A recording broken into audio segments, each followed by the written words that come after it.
Hello, जय हिंद दोस्तों। मैं आप सभी लोगों का अपने चैनल MMJ क्लासेस में सभी का स्वागत करता हूं। आशा करता हूं आप सभी अच्छे हैं, बेहतरीन हैं। अब आप सभी दोस्त बताएंगे आप सब कैसे हैं। उम्मीद करेंगे बहुत अच्छे होंगे और बहुत बेहतरीन होंगे और बहुत शानदार होंगे। आपसे उम्मीद है कि पिछली क्लास आप लोग ज़रूर देखी होगी, तो इसी तरह क्लास में बने रहिए। तो चलिए आज क्लास को हम स्टार्ट करते हैं। तो आज है पार्ट नंबर 2, गवर्नर जनरल या गवर्नर जनरल वायसराय। इसका मतलब पार्ट 2 क्लास चलने जा रही है। आज इसके हम क्वेश्चन प्रैक्टिस करने वाले, जो क्वेश्चन रह गया था। आप पिछली क्लास ना देखी होगी तो पिछली क्लास ज़रूर देखिएगा। आप चैनल पर नए हैं तो चैनल को सब्सक्राइब कर लीजिएगा। आप किसी भी एग्ज़ाम की तैयारी कर रहे हैं, चाहे वो रेलवे हो या SSC हो, UPSC हो या UPSI हो या UP कांस्टेबल हो, कुछ भी कोई भी एग्ज़ाम वनडे हो, आप किसी भी एग्ज़ाम की तैयारी कर सकते हैं। यहाँ पर क्वेश्चन प्रैक्टिस कर सकते हैं। तो आज का पहला क्वेश्चन है, सर थॉमस मुनरो किन वर्षों में मद्रास के गवर्नर रहे। यहाँ पे होना चाहिए किस वर्षों में। ठीक, सर थॉमस मुनरो किस वर्षों में मद्रास के गवर्नर रहे हैं। तो कब रहे थे? तो 1820 से 1827 ईस्वी में रहे थे। सर थॉमस मुनरो का समय क्या था? 1820 ईस्वी से 1827 ईस्वी के बीच में था। अगला क्वेश्चन है, तथा कथित कुशासन के आधार पर किस गवर्नर जनरल ने मैसूर राज्य के प्रशासन को ले लिया था। क्या पूछ रहा है? तथा कथित कुशासन के आधार पर, किसके आधार पर? तथा कथित कुशासन के आधार पर किस गवर्नर जनरल ने मैसूर राज्य के प्रशासन को ले लिया था। Lord William Bentinck. विलियम ने 1831 में, कब लिया था? 1831 में मैसूर को, किसको? मैसूर को लिया था 1831 में। 1834 ईस्वी में, 1834 में 1834 में कुर्ग एवं कछार को लिख लीजिएगा। कछार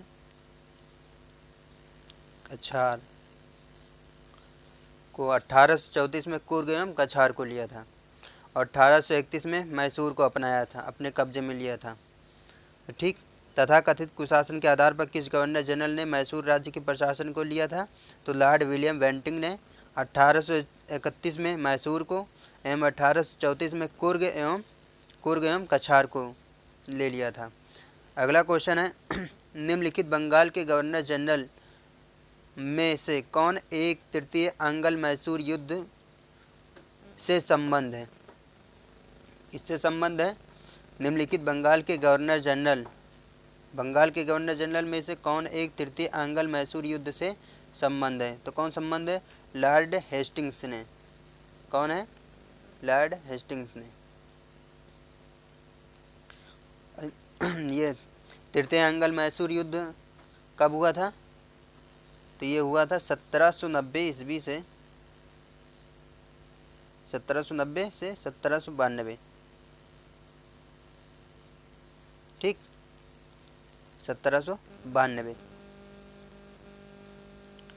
अगला क्वेश्चन है, ठगों के दमन में निम्नलिखित में से कौन संबंध था। ठगों के दमन में निम्नलिखित में से कौन संबंध था।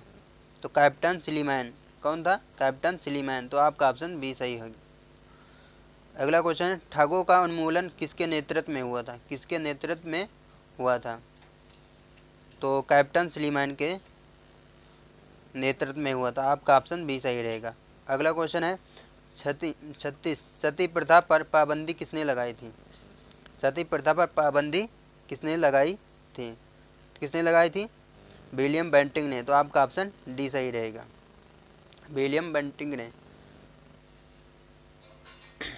अगला क्वेश्चन है, सती प्रथा को गैर कानूनी किसने घोषित किया था। सती प्रथा को गैर कानूनी किसने घोषित किया था। विलियम बेंटिंग ने।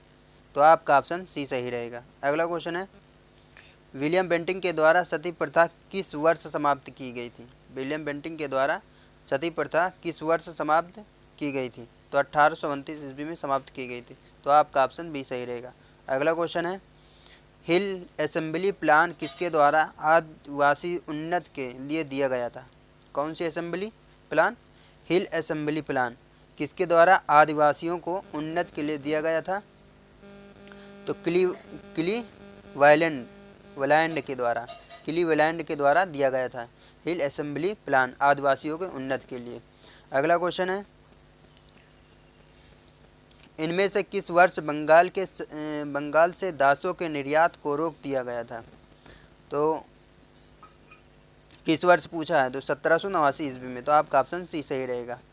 अगला क्वेश्चन है, लॉर्ड डलहौजी द्वारा अवध का अंग्रेजी राज्य में विलय निम्न में से किस रीत से हुआ था? किस रीत से हुआ था? तो कुप्रशासन के कारण हुआ था। तो आपका ऑप्शन डी सही रहेगा। अगला क्वेश्चन है, बाघात रियासत का ब्रिटिश में विलय कब हुआ था? बाघात रियासत का विलय कब हुआ था? 1850 ईस्वी में। तो आपका ऑप्शन बी सही रहेगा।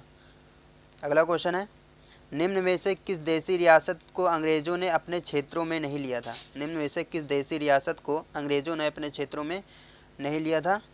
तो ग्वालियर को नहीं लिया था। किसको नहीं लिया था? ग्वालियर का। तो आपका ऑप्शन बी सही रहेगा। अगला क्वेश्चन है, ब्रिटिश साम्राज्य में अवध का विलय हुआ था? ब्रिटिश साम्राज्य में अवध का विलय हुआ था, कब हुआ था अवध का विलय? तो 1856 में हुआ था। कब हुआ था? 1856 में। तो आपका ऑप्शन बी सही रहेगा। अगला क्वेश्चन है, विलय का सिद्धांत के तहत निम्नलिखित राज्यों के विलय पर विचार कीजिए तथा और उन्हें क्रमानुसार व्यवस्थित कीजिए। सतारा, झांसी, बाघात, उदयपुर। तो बाघात का कब हुआ था? 1850, अभी हमने बताया था 1850 में। उदयपुर का 1852 में। कब हुआ था? 1852 में।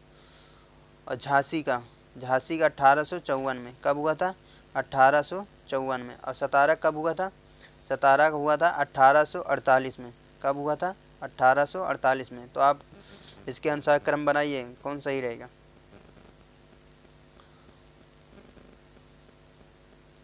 कल क्रमानुसार पूछ रहा।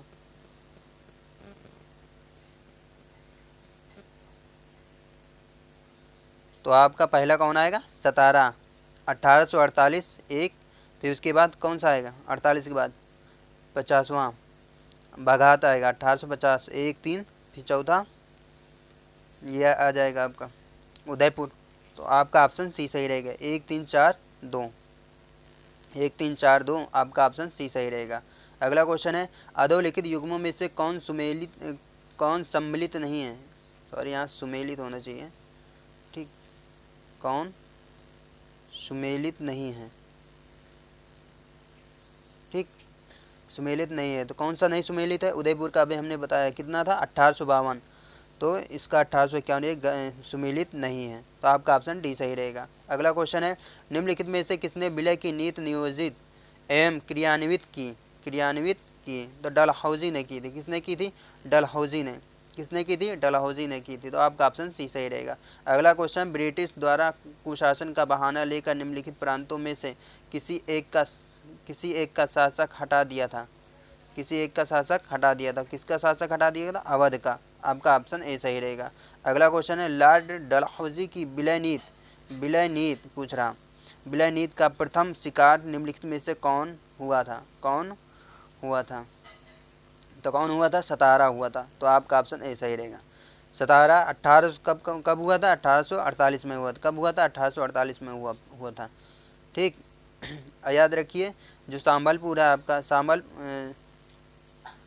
संबलपुर और जैतपुर, संबलपुर और जैतपुर की कब हुआ था? 1849 में हुआ था। कब हुआ था? 1849 में हुआ था, याद रखिएगा। और झांसी का हमने बताया ही था 1854।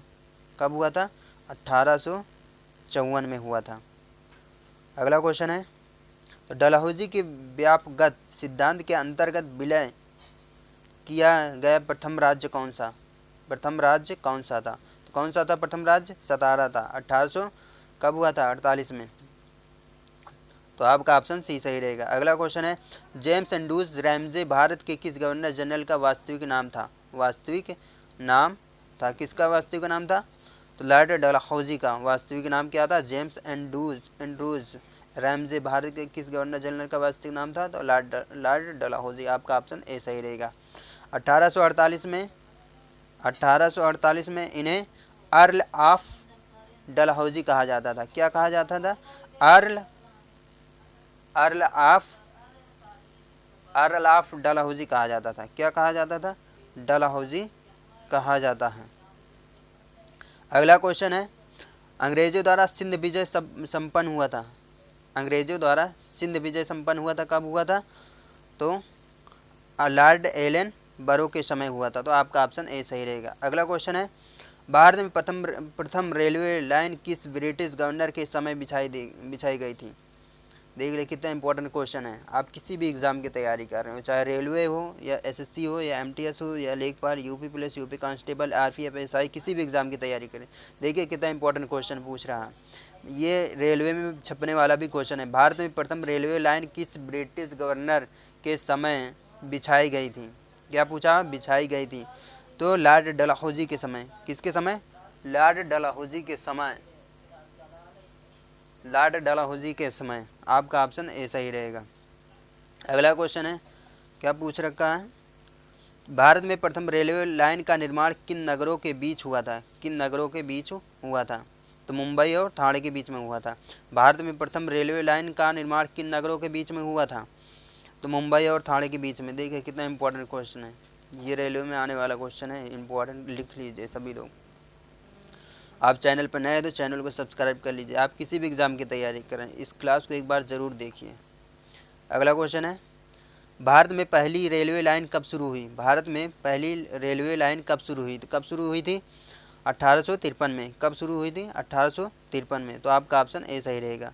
अगला क्वेश्चन है, लास्ट क्वेश्चन, किस कंपनी ने सर्वप्रथम भारत में रेल यात्रा प्रारंभ की थी? किस कंपनी ने सर्वप्रथम, सबसे पहले यानी, भारत में रेल यात्रा प्रारंभ की थी? किसने प्रारंभ की थी? तो ग्रेट इंडियन पेनिनसुला रेलवे ने। किसने? ग्रेट इंडियन पेनिनसुला ने भारत में रेल यात्रा प्रारंभ की थी। तो आपका ऑप्शन भी सही रहेगा। आप लोगों को क्लास कैसी लगी? क्लास अच्छी लगी हो तो कमेंट करके ज़रूर बताइएगा। आप चैनल पर नए हैं तो चैनल को सब्सक्राइब कर लीजिए। आप किसी भी एग्ज़ाम की तैयारी कर रहे हैं तो इस क्लास को आप एक बार ज़रूर देखिए। कोई भी वनडे एग्ज़ाम हो, चाहे एसएससी को हो या रेलवे को हो या यूपी से कोई भी related state, other state exam हो, कोई भी एग्ज़ाम हो, आप इस क्लास को एक बार ज़रूर देखिए। आपसे निवेदन है, और कमेंट करके बताइए क्लास कैसी लगी।